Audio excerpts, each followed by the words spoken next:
ধরলাম উপর থেকে একটা বস্তু নিচে পড়ছে, অর্থাৎ বস্তুটা হচ্ছে পড়ন্ত বস্তু।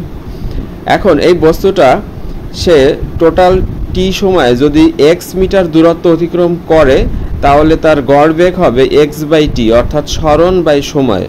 টোটাল সরণকে টোটাল সময় দিয়ে ভাগ করলে আমরা কিন্তু তার যে বেগটা পাবো ওইটা হচ্ছে গড় বেগ। এখন প্রশ্ন হচ্ছে একটা বস্তু যখন উপর থেকে নিচে পড়ে তখন তার বেগ কিন্তু সবসময় একরকম থাকে না, তার বেগটা কিন্তু প্রতিনিয়ত পরিবর্তন হয়। আর গড় বেগ কিন্তু পরিবর্তন হয় না, গড় বেগ সবসময় একই থাকে। তাহলে এখন এই বস্তুটার তাৎক্ষণিক বেগ যদি আমরা নির্ণয় করতে চাই তাহলে এক্ষেত্রে বস্তুর অতিক্রান্ত যে সরণটাকে আমরা এক্স দ্বারা প্রকাশ করতেছি, সেই সরণের একটা ক্ষুদ্র অংশ আমরা ধরে নিচ্ছি যাকে ডিএক্স দ্বারা প্রকাশ করা হচ্ছে, এবং ওই ক্ষুদ্র অংশ অতিক্রম করতে বস্তুটা যে সময় লাগছে ক্ষুদ্র সময় তাকে আমরা ডিটি দ্বারা প্রকাশ করতেছি। এখন এই ডিএক্সকে যদি আমরা ডিটি দ্বারা ভাগ করি তাহলে আমরা যে বেগটা পাবো সেই বেগটাই হবে তাৎক্ষণিক বেগ বা যে কোনো মুহূর্তের বেগ, যে বেগটা প্রতিনিয়ত পরিবর্তন হয়। অর্থাৎ আমরা যদি পড়ন্ত বস্তুর তাৎক্ষণিক বেগ নির্ণয় করতে চাই তাহলে কিন্তু আমাদের অন্তরীকরণ করাই লাগবে।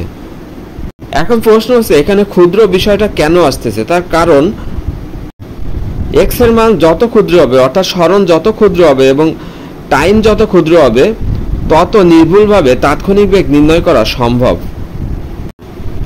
এখন আমরা যদি আড়াআড়ি গুণ করি তাহলে আমরা পাচ্ছি কি ডিএক্স সমান ভি ডিটি পাচ্ছি।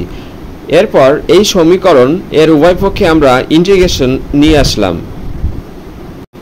অর্থাৎ ইন্টিগ্রেশন অফ ডিএক্স সমান ইন্টিগ্রেশন অফ ভি ডিটি। তো ইন্টিগ্রেশন করা মানে হচ্ছে ক্ষুদ্র ক্ষুদ্র অংশ যোগ করে বৃহৎ আকারে প্রকাশ করা। তো ডিএক্স হচ্ছে এক্স এর একটা ক্ষুদ্র অংশ, এই ক্ষুদ্র অংশ যদি আমরা যোগ করে তাকে বৃহৎ আকারে প্রকাশ করি তাহলে কিন্তু আমরা মোট সরণ পাবো, অর্থাৎ ক্যাপিটাল এক্স পাবো। এজন্য এখানে ইন্টিগ্রেশন অফ ডিএক্স সমান ক্যাপিটাল এক্স লেখা হয়েছে। এখান থেকে আমরা যা দেখলাম তা হচ্ছে ক্যাপিটাল এক্স সমান ইন্টিগ্রেশন অফ ভি ডিটি, অর্থাৎ বেগের সমীকরণকে যদি আমরা ইন্টিগ্রেশন করি তাহলে আমরা সরণ পাচ্ছি।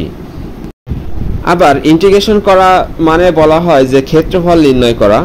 তো এখানে বেগের সমীকরণকে ইন্টিগ্রেশন করার পরে যে অ্যান্সারটা বেরোবে সেটাই হবে ক্ষেত্রফল, আর সেই ক্ষেত্রফলই হবে মূলত সরণ। আবার ত্বরণের সমীকরণকে ইন্টিগ্রেশন করার পরে যে অ্যান্সারটা পাওয়া যাবে বা যে ক্ষেত্রফলটা পাওয়া যাবে সেই ক্ষেত্রফলই হবে মূলত বেগ।